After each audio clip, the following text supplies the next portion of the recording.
வணக்கம். Welcome to our sweet Kanna channel. இன்றைக்கி Sunday ஒரு பயனுள்ள தகவல்களில் ஒரு 4 பழமொழிகளும் அதோட ஒரிஜினல் விளக்கங்களும் சொல்லலான்னு இருக்கேன். என்னடா டாபிக் மாறி போகிறாரு அப்படின்னு பார்க்கலாம். ஜஸ்ட் ஒரு சேஞ்ச் இருக்கட்டுமே அப்படின்னு சொல்கிறதுக்காக. முதல் பழமொழி பார்த்திங்க அப்படின்னா, ஊரான் பிள்ளையை ஊட்டி வளர்த்த தாம் பிள்ளை தானே வளரும் அப்படின்னு ஒரு பழமொழி. இது நிறைய விதமாக சொல்லுவாங்க. ஊரான் பிள்ளை, பக்கத்து வீட்டு பிள்ளை வளர்த்தாங்க. ஆக்சுவலி இது ஒரிஜினலான மீனிங் என்ன அப்படின்னு பார்த்தீங்க அப்படின்னா, ஊரான் பிள்ளை அப்படிங்கிறது மாமன் மகள்னு ஒரு இது இருக்குது தமிழில். அது இல்லாமல் நம்மளோட பிள்ளை மனைவி அப்படின்னு சொல்லக்கூடியவ வந்து இன்னொரு ஆளோட மக. அப்போ அந்த மனைவியை நம்ம சரியாக வச்சுருந்தோம், சரியாக வளர்த்து அவங்கள சரியாக பார்த்தோம்னா நம்ம பிள்ளைகளை மனைவி பார்த்துக்குவாங்க. அதுதான் அதோட மீனிங். அதாவது மனைவிங்கிறவ வந்து ஊரானோட இன்னொரு ஆளோட மக.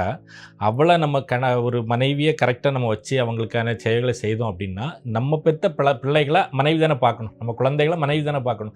அந்த குழந்தைகளை நல்லா பார்த்துடுவாங்க தான் மீனிங்கே தவிர, வேறு யாரோ பிள்ளைகளுக்கு செய்கிறனால நம்ம பிள்ளைகள் நல்லா வளரும் அப்படின்னு கிடையாது. அடுத்து என்ன ஒரு பழமொழி அப்படின்னு பார்த்தீங்கன்னா, கல்லை கண்டா நாயை காணோம், நாயை கண்டா கல்லை காணோம் அப்படின்னு சொல்லுவாங்க. ஆக்சுவலி அது ஒரிஜினல் இது என்ன அப்படின்னா, ஒரு பக்தியோட ஒரு தெய்வத்தை பார்க்கும்போது அந்த தெய்வம் சிலை வந்து கல்லால் தான் இருக்கும். ஸோ ஆனால் நமக்கு வந்து இந்த கல் தெரியாது, அங்கே இருக்கக்கூடிய அந்த நாயகன் தான் தெரிவார். அதனால் கல்லை கண்டால் நாயகனை காணோம், நாயகனை கண்டால் கல்லை காணோம் அப்படின்றது அர்த்தம். அதாவது நாயகன்கிறது அந்த தெய்வம்.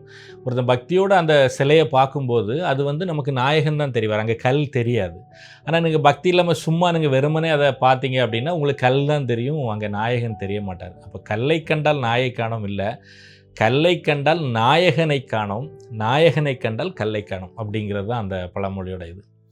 மூணாவது ஒரு பழமொழி பார்த்தீங்க அப்படின்னா, சட்டியில் இருந்தால் தான் அகப்பையில் வரும் அப்படின்னு சொல்லுவாங்க.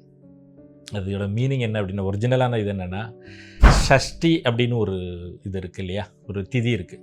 அந்த ஷஷ்டி திதி வந்து கொஞ்சம் சக்தி வாய்ந்த ஒரு திதி. அது முருகனை வணங்குற திதின்லாம் சொல்லலாம். அந்த ஷஷ்டி திதியில் நம்ம வந்து விரதம் இருந்தால் அகப்பை அப்படிங்கிறது கருப்பை, கருப்பையில் குழந்தை வர்றதுக்கான வாய்ப்பு அதிகம் அப்படின்னு சொல்கிறாங்க. சில அதிர்வலைகள் மூலமாக நம்ம அதை பார்க்கலாம். ஸோ ஷஷ்டி திதி அன்னைக்கு விரதம் இருக்கும்போது கருப்பையில் குழந்தைகள் வர்றதுக்கான வாய்ப்புகள் அதிகம். அதுதான் சஷ்டியில் இருந்தால் அகப்பையில் வரும் அப்படிங்கிறத மாற்றி சட்டியில் இருந்தால் அகப்பையில் வரும்னு கொண்டு வந்துட்டாங்க. கடைசியாக ஒரு விடுகதையை பழமொழி மாதிரி நம்ம சொல்லுவோம். பந்திக்கு முந்து படைக்கு பிந்து அப்படின்னு ஒரு, அது பழமொழி கிடையாது, ஆக்சுவலி அது விடுகதை. அந்த விடுகதையை நம்ம பழமொழி மாதிரி சொல்கிறோம். பந்தியில் ஃபஸ்ட்டில் போயிடணும் பொருள். ஆக்சுவலி பந்திக்கு முந்து படைக்கு பிந்து அது யார் அப்படின்னு கேட்பாங்க. அதுதான் அந்த விடுகதை. அதுக்கு ஆன்சர் வந்து பார்த்திங்கன்னா வலது கை. ஸோ இந்த வலது கை பந்தியில் வந்து சாப்பிட்றதுக்கு வந்து முன்னாடி இருக்கும், சரியா?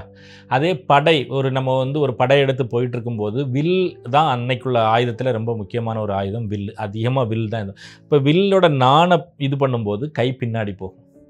ஸோ அப்போ பந்திக்கு முந்துறது வலது கை, அதே மாதிரி படைக்கு அதாவது போரில் பிந்துறதும் வலது கை அப்படிங்கிறதுக்கான ஒரு விடுகதையை தான் அது ஒரு பழமொழி மாதிரி சொல்லியிருப்பாங்க.